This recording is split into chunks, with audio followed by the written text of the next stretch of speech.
할렐루야! 오늘도 부모학교 시대를 읽는 부모에 오신 모든 성도님들을 축복하고 환영합니다.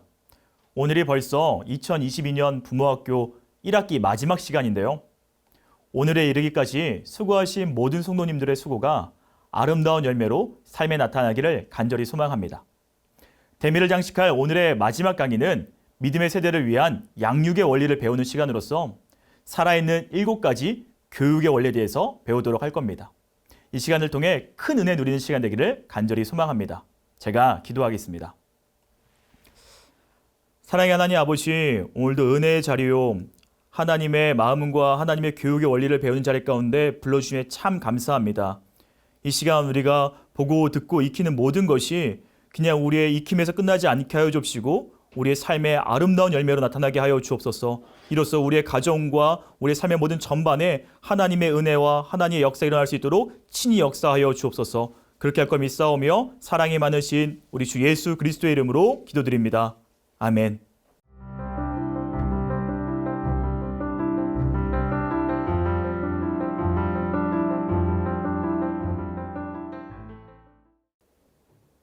안녕하세요. 살아있는 교육의 7가지 원리를 강의하게 된 강정현 사모입니다.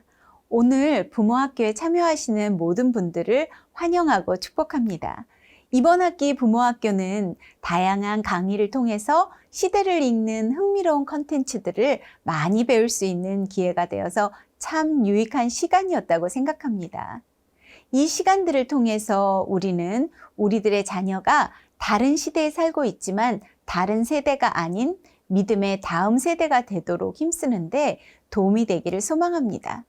요즘 기독교계에 도는 말이 있는데요. 혹시 이런 얘기 들어보셨어요? 지금 전도 대상 1호가 믿는 가정의 자녀들이라는 말입니다. 정말 슬픈 이야기죠. 전에는 부모가 교회에 다니면 당연히 자녀도 교회에 다니는 것이 자연스러웠는데요. 더 이상 신앙이 자연스럽게 다음 세대로 전수되는 것을 기대할 수 없는 시대가 되어버렸습니다. 그래서 우리는 코로나로 인해서 지난 2년 동안 뼈저리게 느끼고 배운 것이 있습니다.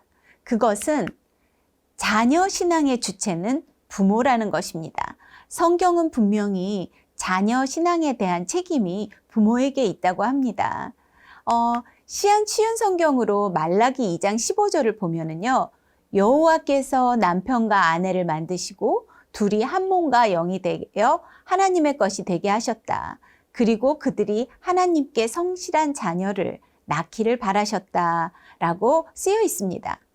마지막 부분에 있는 그 성실한 자녀를 영어로 하면요, seeking godly offspring, 즉 하나님의 경건한 자녀를 찾으신다고 해요. 하나님은 이렇게 말씀하시는 것 같아요. 내가 너희 부부를 하나로 만들었다. 몸과 영이 하나 된 너희는 내 것이다. 너희는 하나가 되었으니 이제 내가 너희에게서 찾는 것이 있다. 나를 믿고 경외하는 자녀이다. 너희는 자녀를 낳고 그들을 경건한 믿음의 자녀로 키워라 라고 말씀하시는 것입니다. 우리는 이런 큰 사명을 가지고 있습니다. 그런데 우리가 우리의 자녀를 믿음의 다음 세대로 키우지 않으면 다른 세대가 되어버릴 수도 있습니다. 사사기 2장 10절에 보면 또 이렇게 쓰여 있어요. 그 세대 사람도 다 그 열조에게로 돌아갔고 그 후에 일어난 다른 세대는 여호와를 알지 못하며 여호와께서 이스라엘을 위하여 행하신 일도 알지 못하였더라. 이스라엘 백성들은 꿈에 그리던 가나안 땅에 들어갔습니다. 젖과 꿀이 흐르는 땅에서 풍요를 누리면서 살았어요.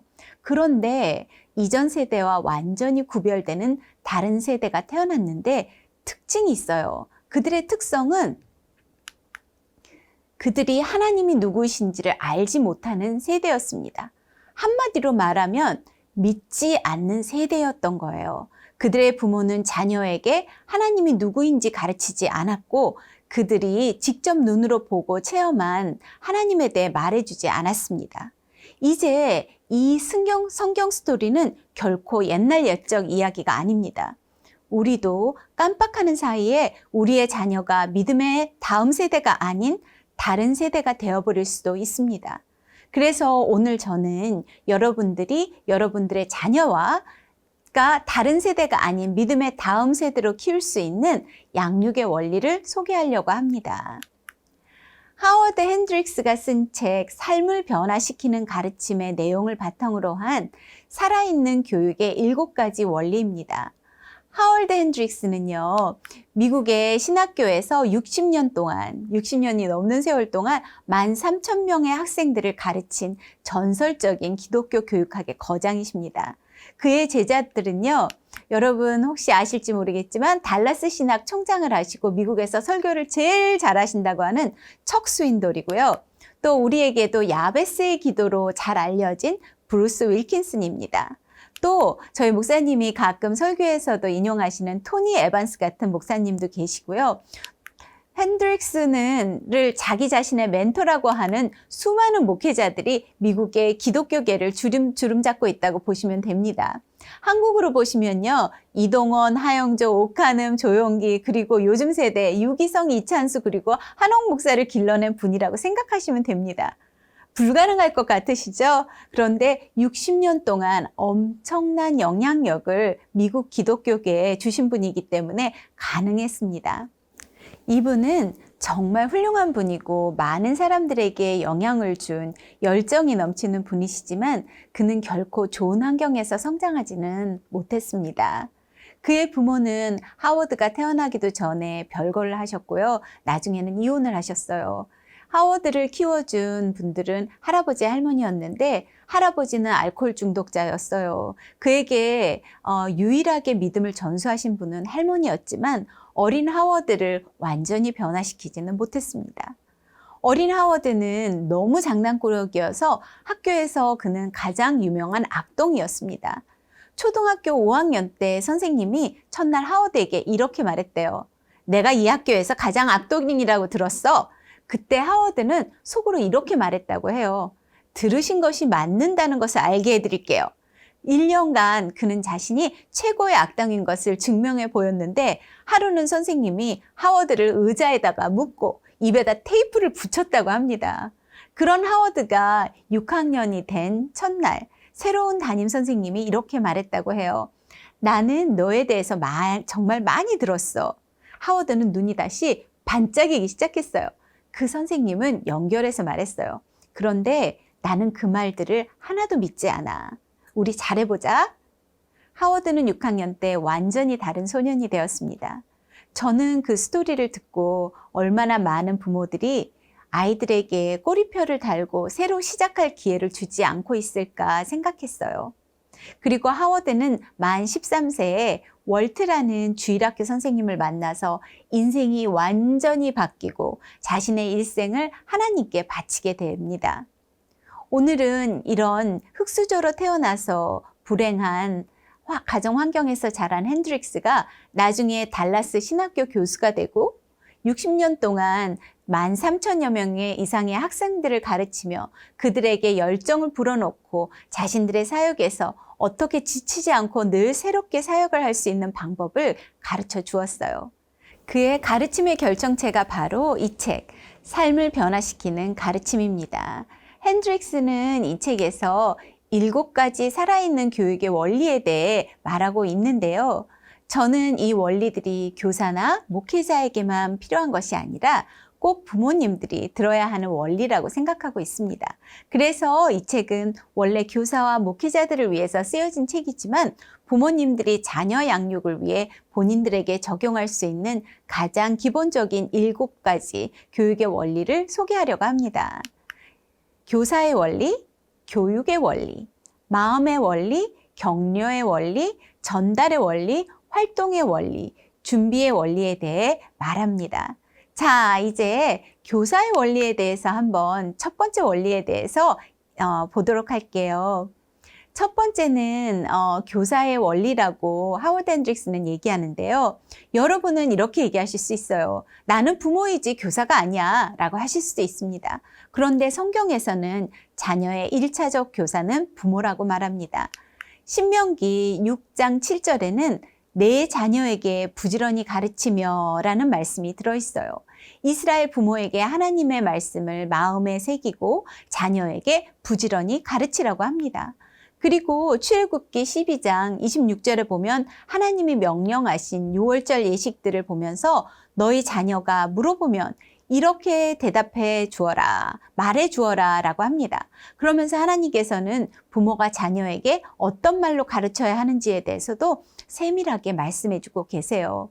자녀들이 믿음에 대해서 하나님의 말씀과 명령에 대해서 궁금해하면 부모는 자녀에게 가르쳐 주어야 합니다. 그래서 부모는 자녀가 태어날 때부터 자녀의 교사입니다.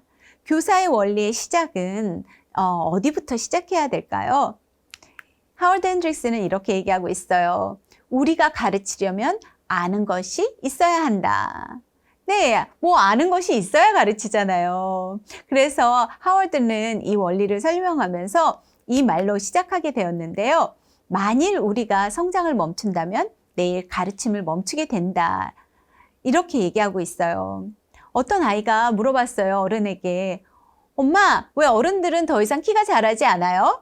그러자 엄마가 대답했어요. 그 대신 우리는 옆으로 자란단다. 우스운 이야기지만 우리 부모들은 영적, 지적으로 자라는 것을 포기하고 혹시 뱃살만 늘고 있는 것은 아닐까요? 하워드 핸드릭스는 우리가 가르치기 위해서는 먼저 무엇인가를 가지고 있어야 한다고 합니다. 아무것도 가지지 않은 사람은 아무것도 가르칠 수가 없습니다. 무엇을 가지기 위해서는 끊임없이 배우고자 하고 노력해야 한다고 합니다. 배우고 노력하기 전에 우선 선행되어야 하는 것은요, 자기 자신에 대해서 아는 것입니다. 부모님들은 한번 이런 것을 물어봐 주세요. 나의 장점은 무엇일까? 나의 단점은 무엇이지? 또 나에게 변화되어야 할 것은 무엇일까? 하고 한번 생각해 보세요. 그리고 필요한 것은 나의 고집과 경험을 내려놓는 것입니다. 모든 경험이 우리에게 유익한 것은 아닙니다. 경험을 통해서 우리가 교훈을 얻기도 하지만 어떤 경험들은 오히려 우리에게 나쁜 태도와 습관을 주기도 하고요. 트라우마를 주기도 해요. 그래서 새 아이를 키우시는 부모님이 있는데요. 첫째를 기르시고 둘째를 기르시고 셋째를 기르는데 자신을 점검하지 않으면 똑같은 나쁜 방법으로 계속 기를 수 있습니다. 또 성장하기 위해서는 끊임없이 배우고 배우는 환경에 자신을 노출시켜야 합니다. 그리고 건강을 유지하기 위해 노력해야 합니다. 운동을 하고 식단을 건강하게 한 목회자들은요, 그렇지 않은 목회자들보다 5년에서 15년을 더 건강하게 목회를 한다는 연구 결과도 있습니다. 그렇다면 지금부터 우리 부모님들이 운동을 하고 건강한 음식을 먹는 분들은요, 5년에서 15년을 더 건강하게 부모 역할을 할 수 있다고 봅니다. 그리고 무엇보다 영적인 성장을 해야 부모님들을 가르칠 수 있습니다. 두 번째 원리는요, 교육의 원리입니다. 핸드릭스는 교육에는 목표가 반드시 필요하다고 합니다. 여러분은 어떤 목표를 가지고 자녀 양육을 하기를 원하세요? 목표를 정해보신 적이 있으신가요? 핸드릭스는 예수님의 성장을 보면서 우리의 교육 목표를 세울 것을 말합니다. 누가복음 2장 52절에 보면 우리 정말 많이 잘 배우는 구절이죠. 예수는 지혜와 키가 자라가며 하나님과 사람에게 더욱 사랑스러워 가시더라 라고 합니다. 지혜는, 여기서 말하는 지혜는 지적인 성장을 말합니다. 키가 컸다는 것은 육체적인 성장을 말하고요. 또 하나님과 사람에게 사랑스러워 가셨다는 것은 영적인 성장과 사회성의 성장입니다. 우리는 보통 자녀의 지적인 성장에 큰 관심이 있습니다. 다른 것은 좀 부족해도 공부만 잘하면 모든 것을 눈 감아주고 넘어갑니다. 그런데 성경은 이 모든 4가지 영역에서 우리 자녀가 잘 성장하는 것을 목표로 하라고 합니다. 왜냐하면 지식을 전달하는 것도 중요하지만 배우는 자녀가 배운 결과로 무엇을 하느냐가 더 중요하기 때문입니다. 여러분은 자녀들이 지식만을 배우는 것이 아니라 그 지식으로 사회에서 능력을 발휘하고 인정받고 건강하게 살기를 원하시죠. 그리고 건강한 크리스찬으로서 영향력 있는 사람이 되기를 원하시죠. 핸드릭스는 그런 사람이 되기 위해서는 스스로 할 수 있는 능력이 있어야 한다고 합니다. 첫 번째는 스스로 생각하는 법을 배워야 합니다. 좀 오래된 연구 결과이긴 한데요. 75%의 사람들은 생각하지 않고 산다고 합니다. 그냥 다른 사람들이 생각해 놓은 대로 따르며 사는 것이죠. 15%의 사람들은 본인들이 생각하면서 산다고 생각한다고 해요. 재미있죠? 10%의 사람들만이 진짜 생각하며 산다고 합니다. 우리는 우리의 아이에 대해 말할 때 이럴 때가 많죠. 애가 생각이 없어요. 생각이나 하고 사는지. 그런데 어쩌면 우리 부모도 별로 생각이 없이 사는 것은 마찬가지인 것 같습니다. 우리 자녀 교육에 대해 깊이 생각하지 않고 그냥 세상이 가는 방향으로 아이들을 몰고 가는 것은 아닌지 생각해 보아야 할 것 같습니다. 두 번째는 스스로 배우고 공부하는 법을 배워야 한다고 해요. 또 세 번째는 스스로 일하는 법을 배워야 합니다. 스스로 생각하고 스스로 배우고 스스로 일하기 위해서는 그럴 수 있는 기회가 있어야 합니다. 자신이 스스로 할 수 있는 것은 부모가 대신 해주지 않는 것입니다. 핸드릭스는 스스로 할 수 있는 능력을 배우기 위해 먼저 필요한 기본 스킬이 있어야 한다고 얘기하는데요. 읽기, 쓰기, 듣기, 말하기입니다. 어렸을 때 배우는 가장 기본 능력이죠. 그런데 요즘 우리 자녀들은 읽기보다는 영상을 보는 것을 좋아하고 글쓰기보다는 문자가 편하고 다른 사람들의 말을 듣고 자신의 의견을 말하기보다는 혼자 있는 시간을 좋아하고 혼자 음악 듣는 것을 좋아하죠. 게임하는 걸 좋아하고요. 자녀들에게 어렸을 때부터 가장 기본적인 스킬을 가르치는 것이 가장 중요합니다.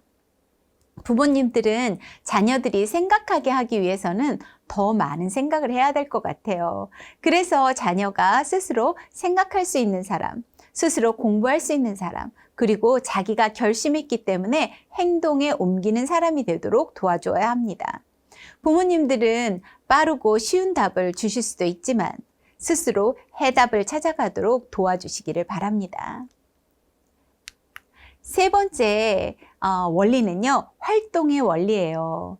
핸드릭스의 세 번째 원리를 보면은요, 학생들은 배울 때 활동에 참여함으로써 배움의 효과가 극대화된다는 거예요.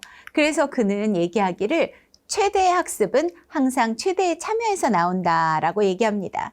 중국 속담에 이런 말이 있다고 해요. 나는 듣는다. 그리고 잊어버린다. 나는 본다. 그리고 나는 기억한다. 나는 행한다. 그리고 나는 기억하고 이해한다. 또 그렇게 해서 저희 보면은 설교도 들으면 일주일 있으면 다 잊어버리잖아요. 그런데 그것을 쓰기도 하고 큐티도 하고 그 주에 그것에 순종해 보면은 저희가 몸으로 이해할 수 있고 계속해서 오랫동안 기억할 수 있다는 거예요. 자, 그리고 기억에 대한 통계를 보면은요, 듣는 것만으로는 10%를 기억하고 듣기에 보기를 더하면 50%까지 기억하고 듣기에 보기에 행하기까지 하면 90%까지 기억력을 상승시킨다고 합니다. 우리들의 자녀들이 처해 있는 배움은 대부분 지나치게 수동적으로 이루어지고 있습니다. 스스로 활동을 통해 깨달을 수 있는 환경을 부모님은 자녀에게 제공해야 될 것 같아요. 특히 신앙교육은 일방적으로 부모님에게서 전해 듣는 것이 아니라 가정 예배를 드릴 때도 아이가 인도해 보도록 하고 기도하게 하면 어떨까요? 스스로 큐티하고 교회 활동에 참여하도록 하면 어떨까요? 자녀에게 활동을 통해 성장할 수 있는 기회를 많이 주시기를 바랍니다. 네 번째 원리는 소통, 커뮤니케이션의 원리입니다. 우리는 자녀와의 관계에서 또 부부와의 관계에서 대화가 안 통한다고 많이 말합니다. 그것은 우리가 소통에서 이상할 정도로 무능하기 때문이라고 합니다. 그래서 우리가 해야 할 일은 소통이 어렵다는 것을 인정하고 주님 앞에서 인정하고요. 그러면 그리고 하나님께 우리 자녀와 소통할 수 있는 능력을 달라고 기도하고 또 소통의 능력을 배우기 위해 노력해야 되는 것 같습니다. 소통은 영어 단어로 커뮤니케이션이죠. 이 단어는 라틴어 communis에서 파생된 단어로 공통의 common이라는 뜻을 가지고 있습니다. 같이 소유하는 공동의 것을 이야기하죠. 그래서 함께 기억하는 추억이나 함께 기르는 강아지에 관한 이야기라던가 서로 커먼을 만드는 게 중요합니다. 그러니까 서로 공통된 것이죠. 그리고 서로에 대해 배우고 알고 이해하는 것이 필요합니다. 그래서 부모와 자녀는 서로 공통된 것을 만드는 다리 놓기 과정이 필요합니다. 다리 놓기가 굉장히 중요하대요. 자, 그리고 우리 한옥 목사님이 계속 이렇게 얘기하시는 게 있잖아요. 지정의라는 말씀을 사용하시는데요. 그 말은 생각, 감정, 행동을 말합니다. 그리고 핸드릭스는 이 커뮤니케이션에서 필요한 요소로 지정의인데 지는 내가 아는 것을 전달하는 거고 정은 내가 느끼는 것을 전달하는 거고 의는 내가 하고 있는 것을 전달하는 것이라고 합니다. 그래서 하월드 핸드릭스는 이 모든 것들이 지정의가 전달이 되어야 대화가 소통하는 것이라고 얘기하고 있어요. 또 그는 하는 얘기가 굉장히 중요한 게 있는데요. 언어적 표현과 비언어적 표현이라는 말을 쓰고 있어요. 이것이 일치가 중요하다고 하는데요. 이 말은 이런 거예요. 제가 예화를 들어드릴게요. 아이가 자기가 그린 그림을 가져와서 아빠에게 자랑스럽게 말합니다. 아빠, 이것 봐. 내가 그렸어. 아빠가 한번 휙 보고 그리고 나서 이렇게 말해요. 진짜 잘 그렸다. 아이는 진짜 아빠가 잘 그렸다고 칭찬했다고 생각할까요?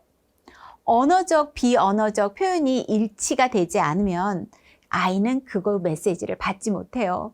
일치가 되게 하려면 아이의 그림을 두 손으로 받아들고 들여다보면서 흥분된 목소리로 와, 진짜 잘 그렸다 라고 해야겠죠. 그리고 말만으로는요. 의미의 전달이 7%만 전달이 된대요. 또 목소리의 톤으로 35%가 되고요. 바디 랭귀지로 55%의 의미가 전달된다고 합니다. 한 가지 예를 더 드려드릴까요? 아내가 와서 남편에게 묻습니다. 자기야, 나 사랑해? 그러면 남편이 핸드폰을 들여다보면서 이렇게 얘기해요. 그래, 사랑하지. 그러면 아내가 남편이 사랑했다고 느낄까요? 자, 이번엔 어떨까요? 남편이 아내가 자기야, 나 사랑해? 그러면 남편이 이렇게 하는 거예요. 핸드폰을 내려놓고 아내를 꼭 안으면서 뽀뽀를 하면서 이렇게 말합니다. 아니, 안 사랑해. 아내는 사랑했다고 느낄까요? 아닐까요? 사랑했다고 느끼겠죠. 말하고 행동에서 말하고 바디랭귀지에서 사람들은 바디랭귀지 쪽을 더 선택하는 것 같아요. 우리가 우리 아이들에게 하는 것도 똑같습니다. 아이들은 부모가 아무리 사랑한다고 하고 내가 제일 중요하다고 수백 번을 말해도 부모의 행동이나 바디랭귀지에서 느끼지 못하면 알 수가 없습니다. 여러분은 여러분의 자녀에게 신앙을 전달하고 싶으시죠? 그러면 영원한 진리인 성경 말씀을 신뢰한다고 말하시고요. 그리고 여러분이 소중히 여기는 것에, 그리고 여러분의 시간과 돈을 투자하는 것에, 여러분을 흥분시키고 기뻐하는 것에 나타나야 합니다. 다섯 번째 원리는 마음의 원리입니다. 교육은 시작되기 전에 이미 마음에서 결정된다고 해요. 이것은 무슨 말인가 하면 배우는 사람의 마음이 가르치는 사람을 신뢰하고 친밀감을 느끼면 교육이 쉽게 된다는 것이죠. 한옥 목사님이 자주 하시는 말도 있죠. 그것이 무엇인가 하면 무엇을 말하는가 보다 더 중요한 것은 누가 말하는가이다. 아이들은 가르치는 상대에게 좋은 감정이 있으면 잘 듣고 가르치는 대상에게 부정적인 감정을 가지고 있으면 전혀 배우지를 않습니다. 너무나 당연한 말 같은데 너무 힘든 것이기도 합니다. 우리가 아이들의 마음을 얻는 것이 정말 어려운 시대가 되어버렸습니다. 저는 중학교 3학년 아이와 큐티 나눔을 한동안 한 적이 있어요. 저희 아이가 아닌 다른 아이와. 부모님과 그 아이는 소통이 너무 힘든 상태였어요. 그래서 제가 그 아이에게 물어봤어요. 나랑 큐티 나눔 할래? 그랬더니 그 아이가 하겠다는 거예요. 저는 너무 고마웠어요. 그래서 저는 그 아이와 큐티를 그 아이가 큐티를 해오던 안 해오던 간에 일주일에 한 번씩 만나서 시간을 가졌습니다. 저는 만나면 이렇게 얘기했어요. 고마워, 이렇게 나와줘서. 근데 정말 고마웠어요. 중학생이 50대 중반인 아줌마와 시간을 보내주는 것만으로도 저는 정말 고마웠어요. 그리고 그 학생이 작은 것이라도 성경에 대해 말하면, 맞아, 정말 그렇지? 나도 그렇게 생각해. 오, 그렇구나. 그렇게 느낄 수도 있구나. 하고 공감해주고 칭찬해주고 격려해 주었어요. 아이가 어떤 때는 일주일 동안 한 번도 큐티를 하지 않고 그냥 온 적이 있었어요. 그때 제가 얘기했죠. 괜찮아. 큐티를 못해서 오고 싶지 않았을 텐데 와줘서 고마워. 그런데 큐티 하는데 많이 힘드니? 하고 물어봤어요. 그러자 아이가 하는 말이, 요즘 학교에서 시험 시간이고 시험 기간이고 할 것이 많은데 또 걱정이 많아서 큐티를 못했어요. 하는 거예요. 그래서 무슨 걱정? 그랬더니 러시아와 우크라이나 전쟁을 보면서 3차 세계대전이 일어날까 봐 걱정이라는 거예요. 우와.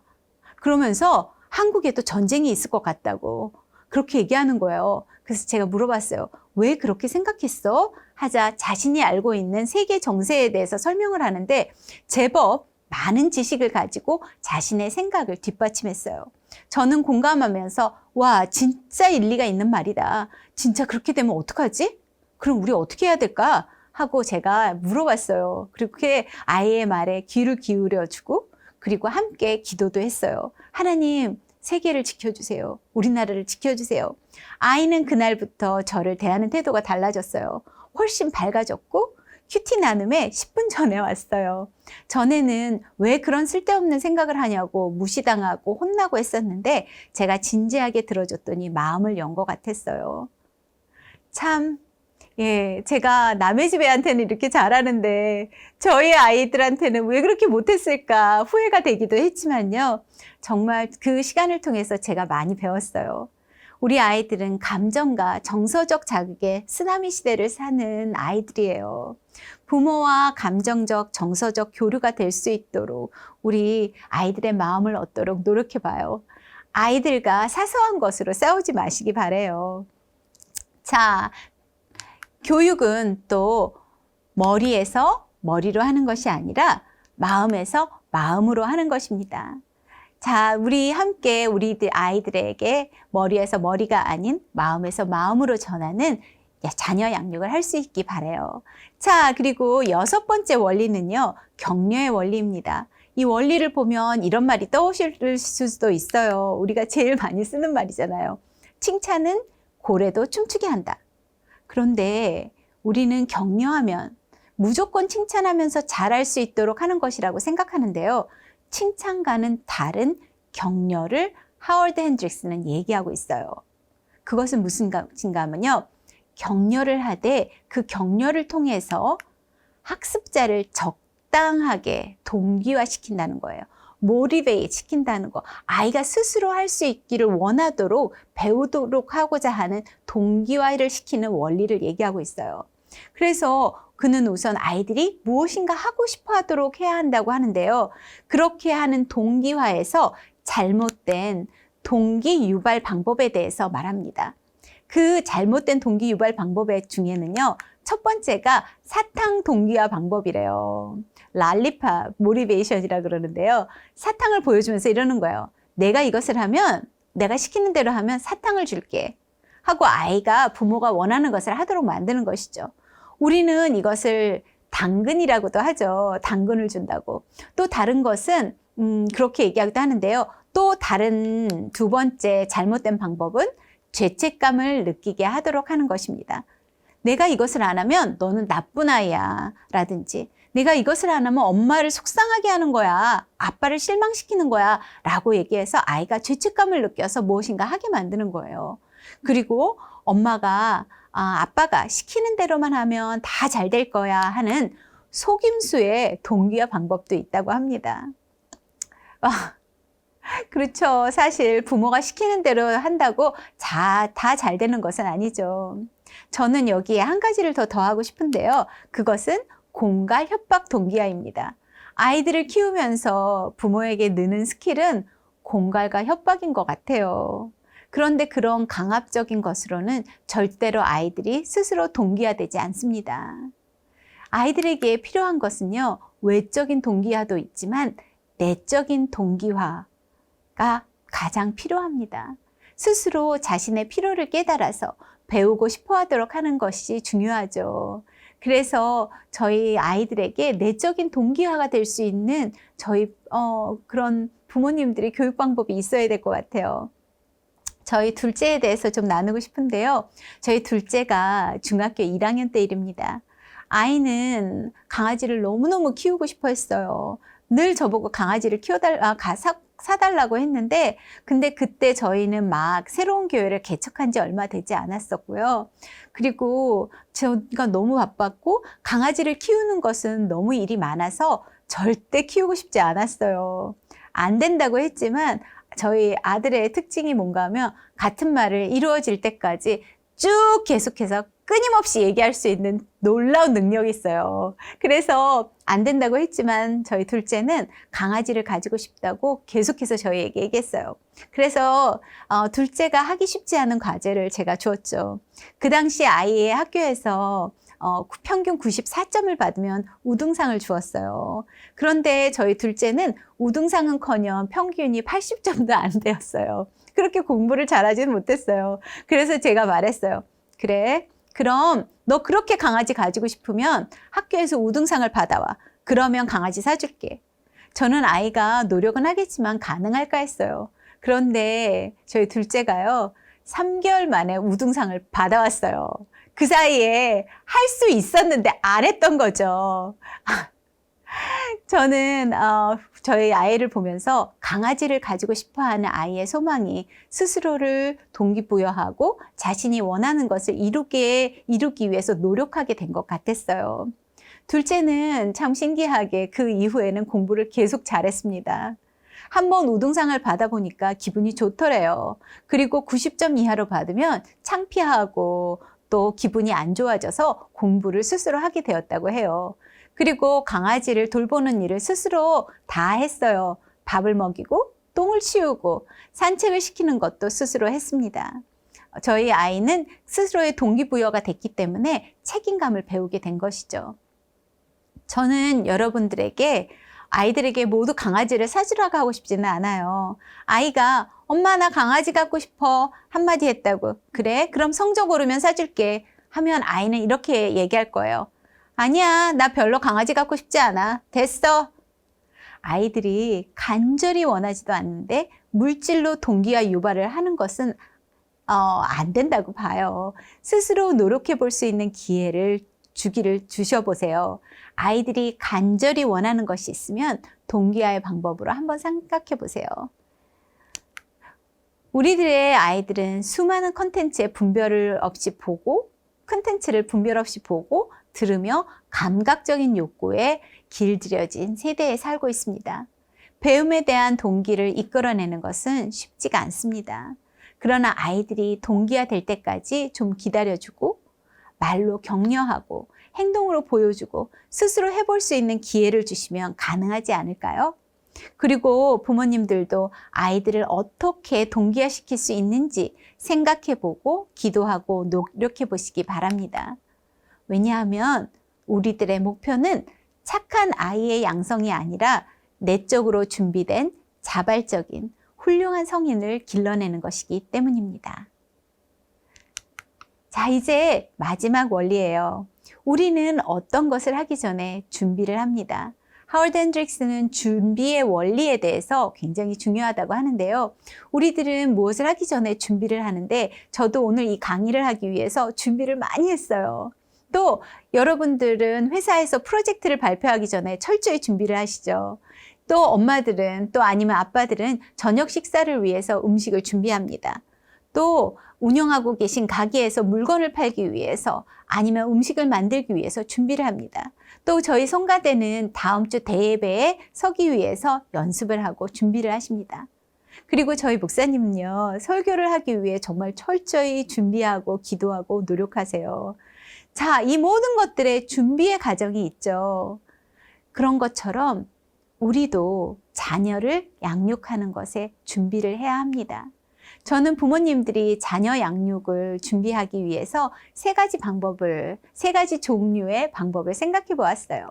첫 번째는 부모 영적 성장을 위한 교육에 참여하는 것입니다. 부모님들도 영적으로 성장을 해야만 아이들에게 영적인 영향력을 주실 수 있기 때문이에요.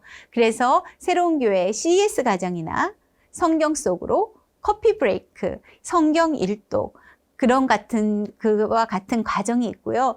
그리고 무엇보다 예배에 성실하게 참여함으로써 부모님들은 영적으로 준비하실 수 있습니다. 또 두 번째 종류는요, 부모와 자녀의 관계 회복 프로그램에 참여하는 것입니다. 저희 교회는 Motherwise라는 프로그램이 있는데요. 그거 한번 참석해 보시면 좋을 것 같아요. 또 코로나가 터지기 전에 온 가족이 함께 했던 패밀리 심포니라는 가족 리트릿 프로그램이 있었습니다. 이런 기회가 있으면 빠지지 마시고 꼭 참석하시기 바라요. 또 제가 한 가지 추천하고 싶은 책이 있는데요. 부모와 10대 자녀를 이어주는 30일 대화라는 제목의 리차드 로스와 거스 라이에스가 쓰신 책이에요. 이 책 속에는 매일 대화 카드로 만들어져 있어요. 30일 동안 자녀와 어떤 대화를 나눠야 되는지 하나하나 그대로 다 이것이 카드로 만들어져 있어서요. 여러분들이 그것을 하나씩 꺼내서 매일 대화를 자녀와 할 수 있도록 만들어져 있습니다. 저는 여러분이 이것을 한번 꼭 사용해 보시기를 추천합니다. 또 세 번째 종류는요, 자녀 양육 세미나에 참석하시는 건데요. 이런 패밀리 임팩트 같은 자녀 양육, 또 다른 자녀 양육 세미나나 프로그램에 참석하시길 바라요. 자, 이제 저는 강의를 마무리하려고 합니다. 우리는 살아있는 교육의 7가지 원리에 대해 배웠습니다. 교사의 원리, 교육의 원리, 마음의 원리, 격려의 원리, 전달의 원리, 활동의 원리, 준비의 원리에 대해 배우셨습니다. 핸드릭스는 여기에 한 가지 더 중요한 사실을 이 책에서 말해주고 있는데요. 우리는 삶으로 아이들에게 가르쳐야 하는 것이 맞습니다. 그런데 선행돼야 될 게 또 말로도 가르쳐야 합니다. 왜냐하면 삶으로만 가르치는 것이면 예수님을 만났던 모든 사람이 변했어야 해요. 왜냐하면 예수님은 하나님의 가르침이 성육신 대신 삶 자체가 말씀이셨던 분이기 때문이에요. 그런데 예수님께서는 삶으로도 보여주셨지만 말씀으로도 가르쳐 주셨습니다. 그래서 우리는 이 책에서 배운 것을 바탕으로요, 아이들에게 말로 가르쳐주고 삶으로 가르쳐주고, 그리고 이 책에서 배운 교육의 원리를 우리의 삶과 말에 적용해서 우리 자녀들을 주님이 원하시는 다음 세대로 키워나가시기를 바랍니다. 저는 이 강의를 준비하면서 많은 생각을 했습니다. 자녀 양육은 종합 예술 같습니다. 결코 쉬운 것이 아니에요. 어떤 때는 내가 아이를 잘 키우는 것이 불가능할 것 같았기도 했고요. 저도 아이들을 키우면서 정말 많이 힘들고 울 때도 많았습니다. 아무것도 나의 생각과 의지대로 되는 것이 없어서 하나님 앞에서 울며 기도하며 지혜를 구한 것이 한두 번이 아닙니다. 그러나 신실하신 하나님은 불가능을 기적으로 역전시키는 역전의 명수이십니다. 제가 아이들을 주님께 맡기고 기도하면서 하루하루 노력했을 때 아이들은 이미 벌써 건강한 성인으로 자라 있었습니다. 여러분의 아이는 하나님께서 부모님 여러분이 가장 잘 키워줄 것을 아시기에 여러분에게 맡기셨습니다. 여러분의 자녀입니다. 하나님께서 맡겨주신 선물이고 기업입니다. 저는 패밀리 임팩트 강의를 들으시는 여러분은 자녀를 믿음 안에서 잘 양육하고 믿음의 다음 세대를 세우실 것을 믿습니다. 오늘 강의를 들어주셔서 감사합니다. 많이 사랑하고 축복합니다.